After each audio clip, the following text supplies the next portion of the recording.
just to wrap up, when the Pacific plate is coming, let's say it's coming in over from here, right? And what's it doing? What's it called when it goes under the other plate? Does anybody remember that word? That word we were learning? Benno?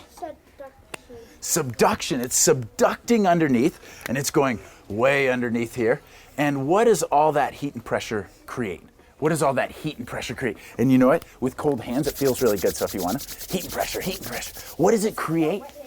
What does it make? What does it turn this rock into that's sliding under? What does it turn the rock into? Magma? Yes, and your magma starts building up, right? And when you have a big, now this is a word we just learned today. Does anybody remember what this big pool of lava is called? Whoa, you guys remember? Mitchell, do you remember? Magma reservoir. It's the magma reservoir, right? And it builds up here, and then it comes out. Does anybody remember what this little hole it comes out is called? Do you remember, Jaren? The vent. Yeah, the vent. And sometimes there's little side vents that build mini volcanoes. Yeah, and sometimes there are little side vents that come out the side, right? And after enough pressure is built up, it kind of just goes, and it builds up a new layer of the mountain, right?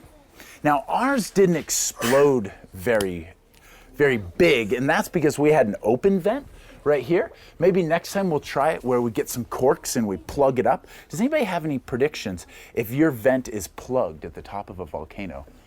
Does anybody have a prediction what's going to happen? So remember, our vent was open, so it just went and it just bubbled out. Does anybody have a prediction if there was a cork in it? What would happen? What would happen? Aiden, what would happen? It would go, right? How would you describe it? Because of like all the pressure that would be pushing the cork out. Yeah, there'd be a lot of pressure buildup. And there's actually a couple famous volcanoes in Oregon that had that happen. They had a closed vent right here, and this is pretty neat. I'll show you what happened. One of them was a mountain that was around long before Europeans were here. It was about they think about 8,000 or 10,000 years ago in southern Oregon, and a lot of pressure built up and built up and built up, and it blew up so much it didn't blow the top of the vent off right here. It blew the entire top of the mountain off like this.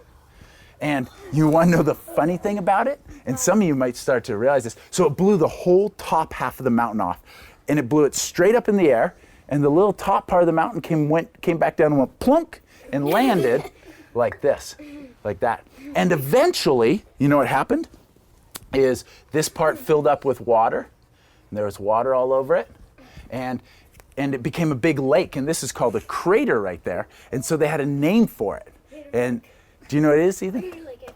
Yeah, it's a national park now. And you can actually see, you can drive up the mountain and look down into the crater that's full of water with the little top of the mountain still sticking out.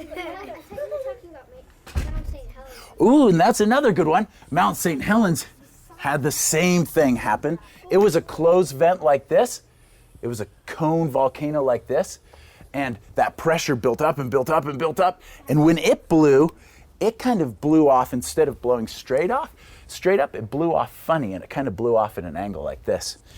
And so its crater is like this. Yeah, and it had a huge landslide that came off.